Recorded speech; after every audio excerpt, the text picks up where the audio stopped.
نحمده ونصلي على رسوله الكريم اما بعد فاعوذ بالله من الشيطان الرجيم بسم الله الرحمن الرحيم رب اشرح لي صدري ويسر لي امري واحلل عقدة من لساني يفقهوا قولي.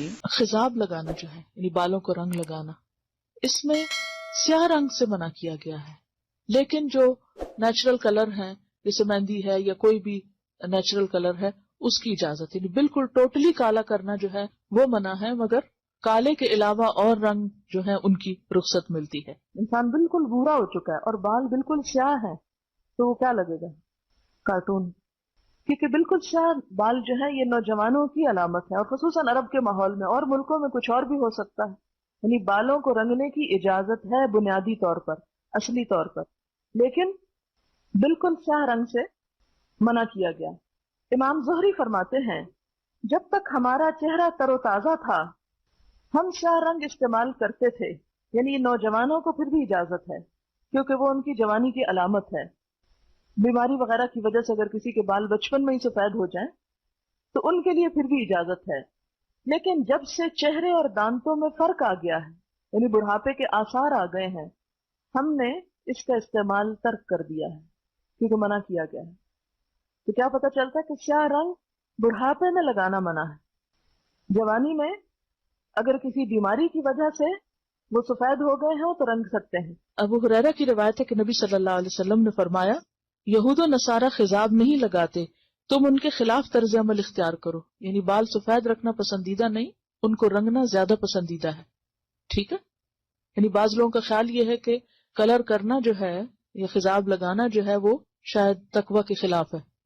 تو اس کے برعکس آپ نے کیا فرمایا کہ یہود و نصارہ اس کو نہیں پسند کرتے، کیونکہ ان کے ہاں بزرگی کی علامت کیا ہے کہ اپنے بال وائٹ کر لو. لیکن آپ نے کیا فرمایا کہ نہیں، تم رنگو.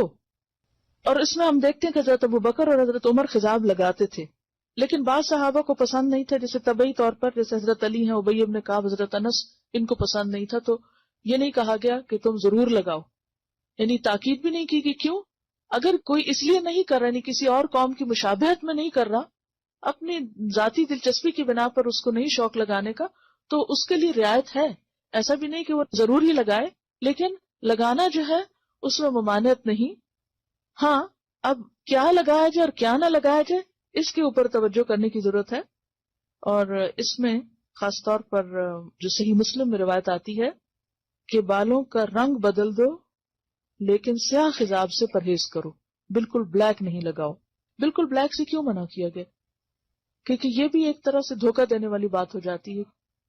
آپ نے فرمایا بہترین چیز جس سے تم سفید بالوں کا رنگ بدل سکتے ہو وہ حنا اور کتم ہے. کتم جو ہے یہ یمن کی ایک بوٹی ہوتی ہے جس کا ریڈش بلیک کلر ہوتا ہے، سیاہ مائل بسرخ ہوتا ہے. اور حنا کا رنگ تو سب کو معلوم ہے. اور حضرت عمر خالص حنا لگاتے تھے، حضرت ابو بکر حنا اور کتم ملا کے لگاتے تھے.